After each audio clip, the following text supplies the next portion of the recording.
凯乐电台，我是 Eric。如果我说腹肌是大家最在意的一块肌肉，恐怕没有人异议吧。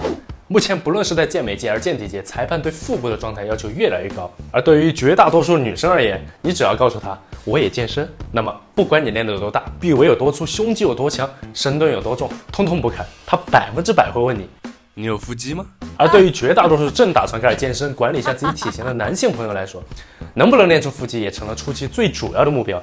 那么我们今天就借着话题来看一下，究竟需要多长的时间才能让自己的腹肌变得明显。通常广义上的腹肌包含了腹直肌、腹外斜肌、腹内斜肌以及腹横肌，而狭义上的腹肌一般就直接指代了最中间的这一块，也就是平时我们所说的4块、6块、8块或者是10块的腹直肌。腹肌这玩意儿啊，不稀奇，每个人都有，但并不是每个人都能非常恰当的让它显露出来啊。这里主要有2个原因，第一个原因就是体脂率。我们可以看看这张图表，很多人都见过，对不对？从这张图可以直观的看到不同的体脂率下的肌肉的明显程度。我们看到左边是男性，右边是女性。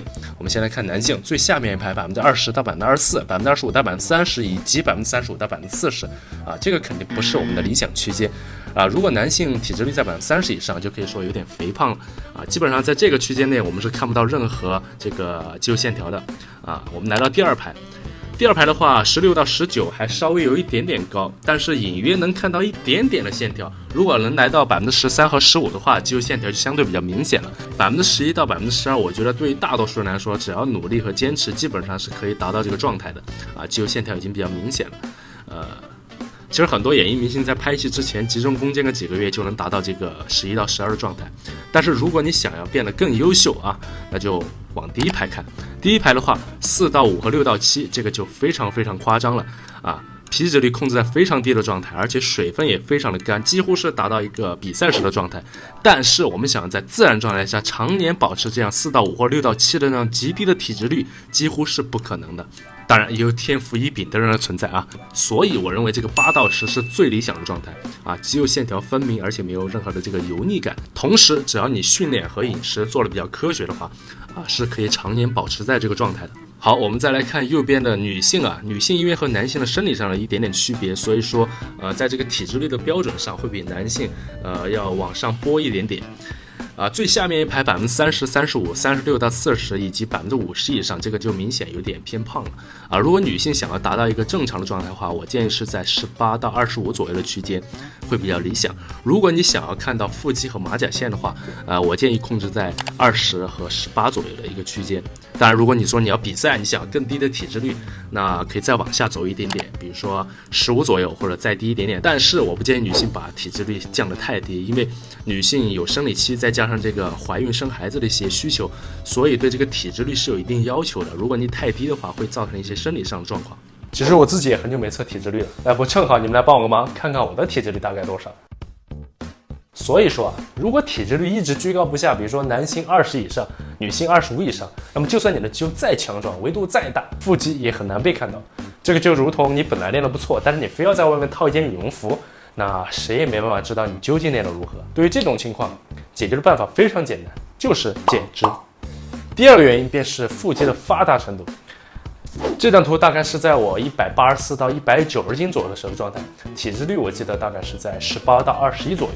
然后再来看这张图，同样是体脂率20%左右的一位男性，对于我们这个体脂率来讲啊，结合刚才的图表，要看到明显的肌肉线条肯定是有一点点难度了。但是如果把2张图若放在一起，还是不难看出那个时候我的腹部线条啊，当然没有现在的明显，但依然是能看到一点点的轮廓。而旁边这位哥们儿虽然跟我的体脂率非常接近，但是腹部却看不到任何线条。这个原因就在于我的腹直肌比他的厚，比他的发达。所以如果想要在体脂率不变的情况下，想让腹肌变得更加明显，那么就需要多训练腹部肌肉，比如各种卷腹、抬腿的动作啊。这个办法的前提条件在于体脂率不能过高。如果你的体脂率在20以下，基本上都能起到作用。当然，我知道各位的目标肯定不止于此，肯定想要更优秀，对不对？好，那接下来我就来教大家算一下，你和8块腹肌之间的距离究竟有多远？几天、几周还是几个月？当然，你们也可以掏出自己的小本本和笔，跟着我一起算一算，然后视频的最后再告诉我你的答案。首先，我们要做的一件事情就是确定自己目前的体脂率啊。根据刚才这张参考图，我们可以大概得出自己的体脂率的范围。当然，如果你能通过 InBody 测试仪直接测取数据，那更好。这里我们就拿小明来说啊，小明的体重为92千克，根据图像上的对比，从肌肉线条的清晰程度、脂肪的累积程度来看，体脂率大概在18上下。那么当我们确定了体脂率，接下来就需要通过体脂率和已知的体重值来计算出有效体重。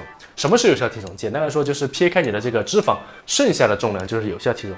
这个概念可以有效规避掉这个整体体重的误导，直接和你的肌肉含量进行挂钩。OK， 接着刚才的话题，有了这个体重和体脂肪率啊，用小明的体重值92乘以1减18%，就能得出小明的有效体重为75.44千克。第三步，确定目标体脂率。我们再回到这张图啊，可以看到大概当体脂率下降到13到15的时候，腹肌线条变得比较明显。当然，看我节目的观众要就要最好，对不对？10一下感觉就差不多到位了。但是综合考量达成难度等因素的话，10应该是一个比较理想，同时又不会太难的目标。得出了小明的有效体重和未来的目标，那么接下来这一步就比较关键了，需要计算出他在目标体脂率下的总体重值。我们大可以直接用他这个有效体重直接来进行计算，但是这里我们需要考虑到一个额外的因素，就是减脂的这个过程中肌肉的流失。因为当身体处在分解代谢的时候啊，不光只有脂肪在进行分解，少量的肌肉组织也会被代谢掉。但是只要你的方法得当，营养充分，这个损失呢就可以控制在很小的一个区间。这个数字比较受这个个体差异和方法的影响。不过按照我以前的减脂经验来看，2%到4%的有效体重的这个丢失是比较常出现的情况。当然，有的朋友比较感兴趣，处在福利期的脂肪减少，同时肌肉反而增加了这种情况，又或者是科技选手这种特例的啊，这个不在我们的讨论范畴内，因为我们刚才计算的是最基础的情况。如果当你处在上述两种特例下的话，应该肯定是快于小明的速度的。回到计算啊，取一个2%到4%中间值3%，然后用有效体重75.44乘以1减3%，然后再除以1减目标体脂率，也就是10%，便得到了目标总体重值81.3千克。算出了小明在这个目标体脂率下的体重之后，再用目前的体重减去目标体重，得到这个差值啊，就是我们需要在减脂期间减去的体重，最后再除以我们这个每周计划减的重量。按照这个 ACE 和 NHS 给的建议，如果想要达成一个健康、安全而且能长期保持的减脂成果的话，每周的减重应该控制在0.5千克到1千克左右。有的人嫌太慢，我想每周减5斤，可不可以？